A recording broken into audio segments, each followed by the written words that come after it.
খাজা গরিবে নওয়াজের আব্বার নাম সৈয়দ গিয়াসউদ্দিন। ওরে আগুন লাগছে কলবের, রাগ বুঝতেছি আমি, তোরা জিতে না ভাগলাম, আমি জানি আগে থেকে। সৈয়দ গিয়াসউদ্দিন রহমাতুল্লাহ আলাই।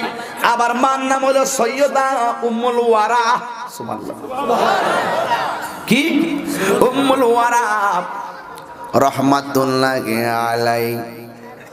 দুইজন নবীর বংশের মানুষ ছিলেন। সুবহানাল্লাহ, জোরে কর। খুব মনোযোগ দিবেন। এই জন্য হযরত খাজা গরিবে নওয়াজ দেখেন, ওনার আব্বার নাম হলো সৈয়দ গিয়াসউদ্দিন রহমাতুল্লাহ আলাই, ওনার আম্মার নাম হলো সৈয়দা উম্মুল ওয়ারা। এই দুইজন যখন খাজা গরিবে নওয়াজের বয়স যখন 15 বছর, এটা জানা দরকার, সামনে মেরা যাইতেছে তো এর লেগে, সামনে তো রজবের সানা এই জন্য কয়ে দিতেছে। যখন ওনার বয়স 15, তখন ওনার আব্বা দুনিয়াতে মারা গেছে, ওনার আম্মা চলে গেছে, ওনার বয়স তখন 15। তো ওনার আব্বা আম্মা কেউ বাপে মারা গেলে বাপের সম্পত্তি ফানা সন্তানরা, কিন্তু খাজা গরিবে নওয়াজ বাবার রেখে যাওয়া ওয়ারিশ সূত্রে পাইছে একটা আঙ্গুর ফলের বাগান। আরো বড় করে কইতে সুবহানাল্লাহ। ব্রাহ্মণবাড়িয়া 9টা উপজেলাতে এই ওয়াজ আমি করছি না, আজকে প্রথম করতেছি, বোঝার জন্য বলতেছি বাজান। এবার ডাক দিয়া কয়, খাজা গরিবে নওয়াজ একটা মাত্র ওয়ারিশ সূত্রে একটা আঙ্গুর ফলের বাগান পাইলেন। আঙ্গুর ফলের বাগানটা অত্যন্ত দামি একটা বাগান। বাবা রেখে যাওয়া ওয়ারিশ সূত্রে আঙ্গুর ফলের বাগানে খাজা গরিবে নওয়াজ তিনি কাজ করতেছেন, পরিচর্যা করতেছেন। হঠাৎ করে একজন আল্লাহর ওলি বাগানের ভিতরে এসেছেন, যার নাম হলো হযরত ইব্রাহিম কান্দুজি রহমাতুল্লাহ আলাই। সুবহানাল্লাহ কইতেন না? কারণ যেহেতু খাজা গরিবে নওয়াজ মাদারজাত ওলি, এই জন্য তার বেলায়েতের পাওয়ারে বুঝতে পারলেন যে এই লোকটা বাগানে ঢুকছে সেই লোকটা সাধারণ কেউ না, এই ইব্রাহিম কান্দুজি রহমাতুল্লাহ আলাইহ তিনিও একজন আল্লাহর ওলি। যেহেতু উনি মাদারজাত ওলি, খাজা গরিবে নওয়াজ যেহেতু মাদারজাত ওলি, উনার অন্তরে নম্রতা ভদ্রতা আছে না নাই? এই জন্য স্বাভাবিক ওই ইব্রাহিম কান্দুজি রহমাতুল্লাহ আলাইহির প্রতি তার মনটা নরম হয়ে গেল।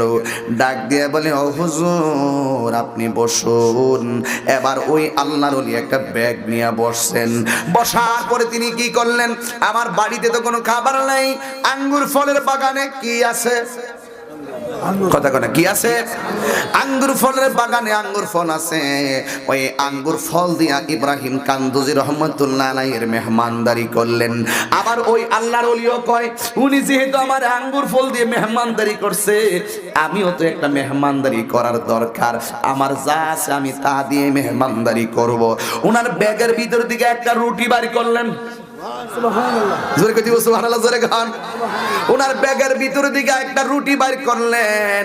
এই রুটিটা বাইর কইরা খাজা গরিবে নওয়াজের হাতের মধ্যে তিনি দেই নাই, না দিয়া রুটিটা মুখের মধ্যে চাবাইতে শুরু করলো। গেছে যেই মাত্র ইব্রাহিম কান্দুজি রহমাতুল্লাহ আলাইহি চলে গেছে, এ যুবক ভাই, ও শাহপুরের বন্ধু, এবার ইব্রাহিম কান্দুজি রহমাতুল্লাহ আলাইহি চলে যাওয়ার পরে খাজা গরিবে নওয়াজ বলে, আমারে কি খাওয়ায়া গেল? কি আমারে খাওয়ায়া গেছে? ইব্রাহিম হযরতে খাজা গরিবে নওয়াজ বলেন, আমার অন্তরের ভিতরে একটা জ্বালা উঠে গেছে, এমন একটা জ্বালা উঠছে, আমার আঙ্গুর ফলের বাগানে তো মূল্যের সম্পদ আমার ভালো লাগে না, আমার বাড়িতে আমার সম্পত্তি আমার ভালো লাগে না। এবার অন্তরের ভিতরে একটা জ্বালা উঠে গেছে। এক জ্বালাতে রাতে বিকাল দিনের বেলা তারা আঙ্গুর ফলের বাগানে রুটি খাওয়াইছে। পরের দিন বিশাল বড় আঙ্গুর ফলের বাগানটা বিক্রি করে পালাইছে।